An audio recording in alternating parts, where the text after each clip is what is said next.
I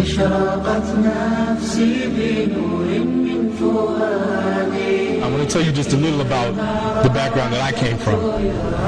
I'm not a doctor, I'm not an author, I'm not a lawyer, I'm a slave. And that's why I took the name Abdullah, the slave to Allah. I actually came from a line of preachers and teachers. They went back to a man by the name William Chapelle. He was actually a slave who was bought and sold. I was the first Muslim in my family, but today there are 25 Muslims in my family. Nobody in my family learned this, or rather accepted Islam from my hands.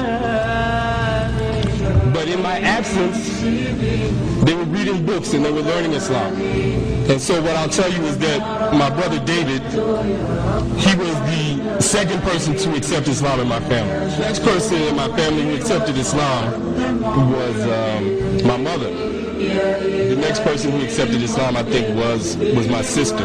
The next person who accepted Islam in my family was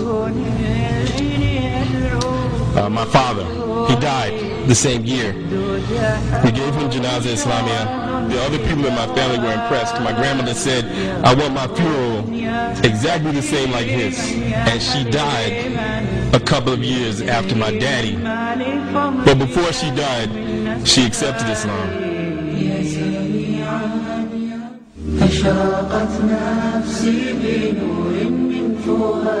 Sometimes we think, we as Muslims, we think that people will solve our problems. And this is not correct. So they say, okay, will you sell your iman for $100? No, I won't sell my iman for $100. Will you sell your iman for $1,000? You think I'm cheap? Will you sell your iman for $10,000? No. $100,000? No. $1 million? Damn, let me think about that. This is the way that Shaitan works. But you have to be true to yourself and ask yourself, how much am I worth? My brother was looking at me at the time,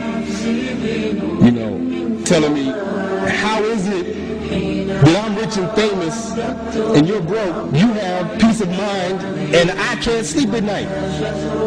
If people want you to reinforce stereotypes so that they can enslave humanity, and they want to use you and your image and your relationship with the people, then you need to think long and hard whether you want that money